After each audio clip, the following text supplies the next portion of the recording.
So what you can also do is you can go ahead and add in database form files and media inside of Notion. So to go ahead and add in a place where people can actually go ahead and submit files and media, you can go ahead and click on the add question button right here. And then you can go ahead right here and choose files and media. So once you go ahead and do that, you can see that there's this limit of 5 megabytes of file. You can also go ahead and increase the limit, but for that you need a premium subscription of Notion.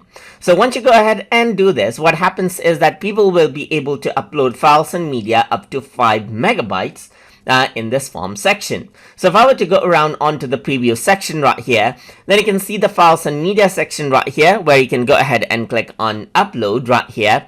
And then once you go ahead and do that, you can actually go ahead and select out a file and then click on open right here, just like this.